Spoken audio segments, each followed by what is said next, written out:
Terima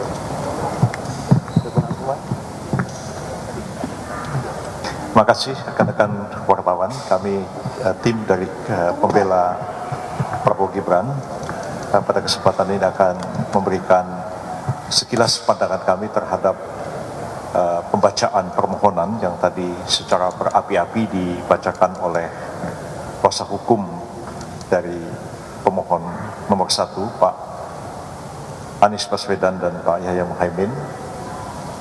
Kami sudah menyimak pidato pengantar dari Pak Anies Baswedan sebagai pemohon prinsipal, dan juga kami menyimak penyampaian permohonan yang berapi-api disampaikan oleh Pak Yusuf Amir dan kemudian oleh Pak Bambang Wijoyanto.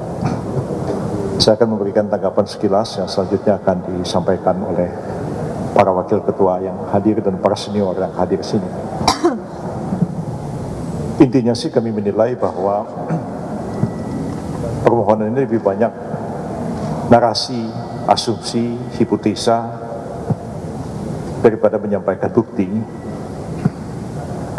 Dan saya baru dengar dari Pak Kaligis tadi pagi, dia bilang narasi itu bukan bukti.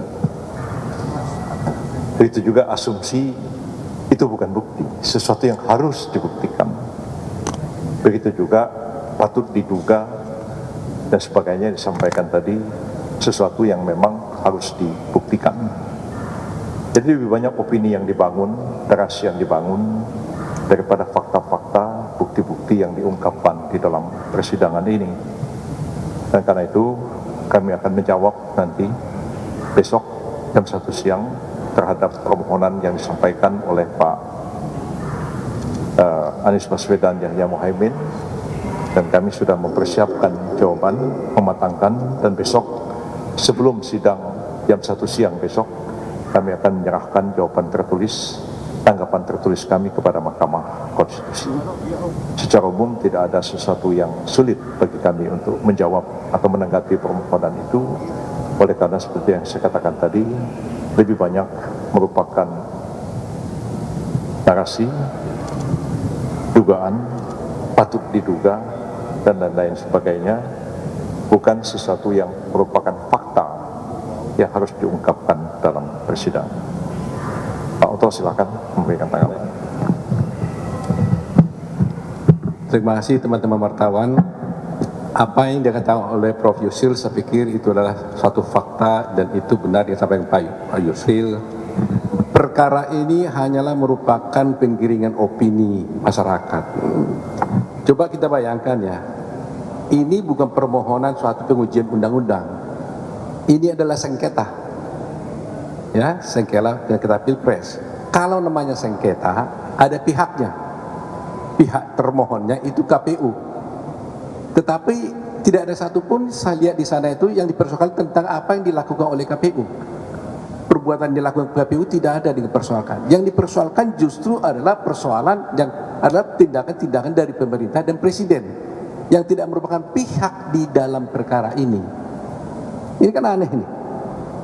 Bahkan juga tidak ada dipersoalkan juga ada kesalahan dari paslon nomor 2. Jadi posisi paslon nomor 2 sangat benar. Tidak ada satupun yang dipersalahkan perbuatan dari paslon nomor 2. Justru yang dipersoalkan adalah yang dilakukan oleh pemerintah yang sebenarnya tidak ada kaitannya dengan perkara ini karena dia tidak pihak. Ya kan? Dia tidak pihak di dalam perkara ini.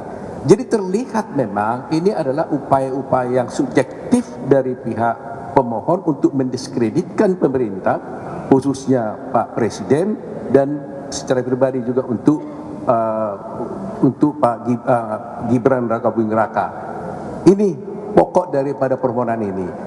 Jadi sama sekali tidak ada kaitannya ini dengan paslon 02 dan tidak ada kaitannya dengan perkara sesungguhnya. Bayangkan pemerintah bukan pihak di dalam perkara ini, bahkan dia tidak menjadi terkait, tapi dia yang dibicarakan sehingga tidak relevan dalam perkara ini. Kita cerita antara KPU dengan pemohon, tapi ini ceritanya perbuatan orang lain. Jadi ini saya kira ini pasti tidak akan diterima oleh Mahkamah Konstitusi, ya. Jadi saya yakin betul itu, ya. Nah, silakan Pak Ahmad. Ini dua senior-senior sudah kasih, tapi saya singkat aja. Dalam sejarah karir saya, inilah contoh surat permohonan dan atau sejenis gugatan yang paling mengambang. Yang digugat apa? Yang dibahas bansos. 90% isi dari permohonan itu adalah tentang bansos. Dan itu bisa dijawab dengan satu kalimat. Bansos itu adalah sah sesuai dengan peraturan. Dan MK tidak punya kewenangan menilai bansos. Jadi permohonan dari 01 ini sebenarnya cukup dijawab oleh satu paragraf. Satu paragraf aja. Karena yang lainnya hanya ngoceh-ngocehan, ngoceh sana sini, ya. Hanya satu, bansos itu adalah sah sesuai dengan undang-undang. Karena kalau tidak sah, KPK udah turun. Ya, 90% surat permohonan itu memakai alasan bansos. Jawabannya hanya satu, bansos adalah sah, dan oleh karenanya jawaban kamu permohonan kanya ngoceh lagi, ngoceh dan cengeng. Udah. Ya, terima kasih. Saya Fahri Bahmid, Wakil Ketua Tim Hukum, yang disampaikan oleh Profesor Yusri Lisa Mahendra dan Profesor Oto Hasibuan. Saya menambahkan beberapa hal saja. Kami bahagia dengan permohonan yang telah dibacakan secara bergantian oleh Bambang Wijayanto dan beberapa teman tadi.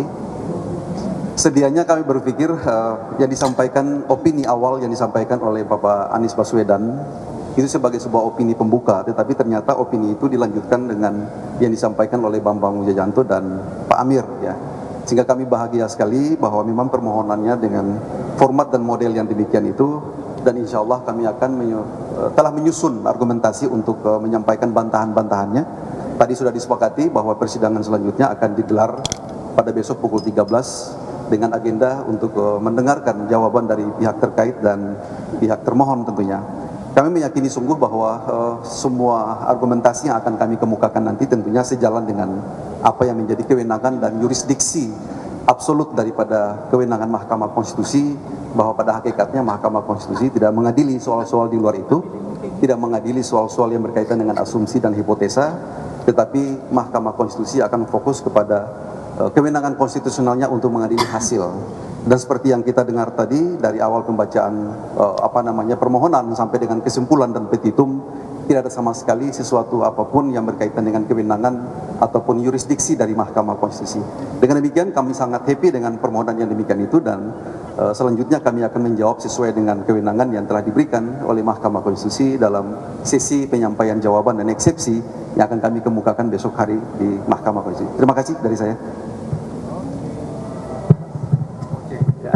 Kalau saya katakan narasi bukan bukti, dasarnya jurisprudensi 803K 1970. Bukti adalah apa yang dinyatakan dalam pasal 184 dan 185 KUHP yang dibuktikan di persidangan. Kalau ngomong omon-omon aja bisa bukti, semua orang bisa masuk penjara. Itu cuma sekian. Dan saya sudah membuat penelitian, putusan-putusan di katakanlah Pilpres dan Pilkada, itu buktinya semua putusan pengadilan, karena normanya ada dihukum kalau melanggar. Terima kasih. Baik, jadi kami sudah memberikan pendapat, ya. Pada intinya yang paling pokok pada pendapat saya adalah sidang ini adalah sidang PHPU, permohonan perselisihan hasil pemilihan umum. Jadi yang diatur di dalam peraturan Mahkamah itu, pemohon harus mengatakan ini hasil KPU, ini nggak benar, yang benar itu ini hasil kami. Tapi itu tidak ada di dalam permohonan ini.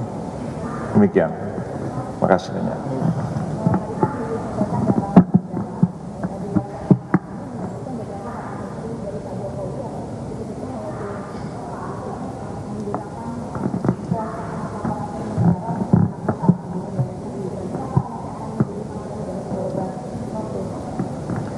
Ya, kami sedang mempersiapkan jawaban itu dan sangat hati-hati kami menjawabnya.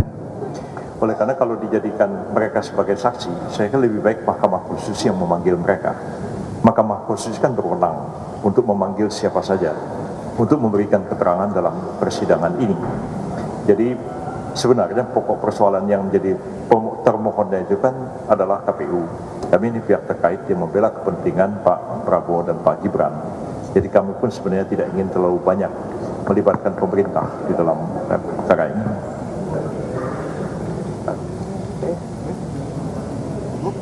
Thank you. Ya. Baik, terima kasih banyak.